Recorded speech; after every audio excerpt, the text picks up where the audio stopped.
کلام مقدس پرانے عہد نامہ میں سے یسایہ نبی کی کتاب، اس کا باب نمبر 58۔ حقیقی روزہ۔ گلا پھاڑ کر چلا، دریغ نہ کر، نرسنگے کی مانند اپنی آواز بلند کر، اور میرے لوگوں پر ان کی خطا اور یعقوب کے گھرانے پر ان کے گناہوں کو ظاہر کر۔ وہ روز بروز میرے طالب ہیں، اور اس قوم کی مانند جس نے صداقت کے کام کیے اور اپنے خدا کے احکام کو ترک نہ کیا، میری راہوں کو دریافت کرنا چاہتے ہیں۔ وہ مجھ سے صداقت کے احکام طلب کرتے ہیں، وہ خدا کی نزدیکی چاہتے ہیں۔ وہ کہتے ہیں، ہم نے کس لیے روزے رکھے جبکہ تو نظر نہیں کرتا، اور ہم نے کیوں اپنی جان کو دکھ دیا جبکہ تو خیال میں نہیں لاتا۔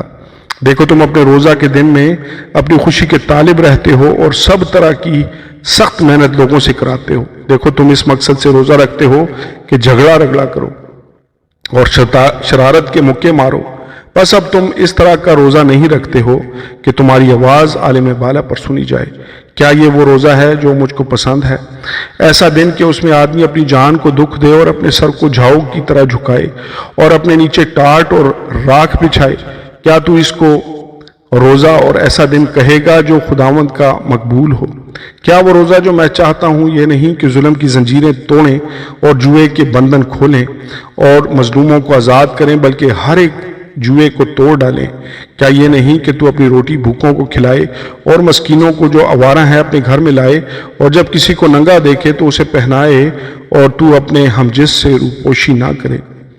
تب تیری روشنی صبح کی مانند پھوٹ نکلے گی، اور تیری صحت کی ترقی جلد ظاہر ہوگی۔ تیری صداقت تیری ہراول ہوگی، اور خداوند کا جلال تیرا چنڈاول ہوگا۔ تب تو پکارے گا اور خداوند جواب دے گا، تو چلائے گا، وہ فرمائے گا کہ میں یہاں ہوں۔ اگر تو اس جوئے کو اور انگلیوں سے اشارہ کرنے کو اور ہرزہ گوئی کو اپنے درمیان سے دور کرے گا، اور اگر تو اپنے دل کو بھوکے کی طرف مائل کرے اور آزردہ دل کو آسودہ کرے، تو تیرا نور تاریکی میں چمکے گا اور تیری تیرگی دوپہر کی مانند ہو جائے گی، اور خداوند سدا تیری رہنمائی کرے گا اور خوشحالی میں تجھے سیر کرے گا اور تیری ہڈیوں کو قوت بخشے گا۔ بس تو سیراب باغ کی مانند ہوگا اور اس چشمہ کی مانند جس کا پانی کم نہ ہو، اور تیرے لوگ قدیم ویران مکانوں کو تعمیر کریں گے، اور تو پشت در پشت کی بنیادوں کو برپا کرے گا، اور تو رخنا کا بند کرنے والا اور آبادی کے لیے راہ کا درست کرنے والا کہلائے گا۔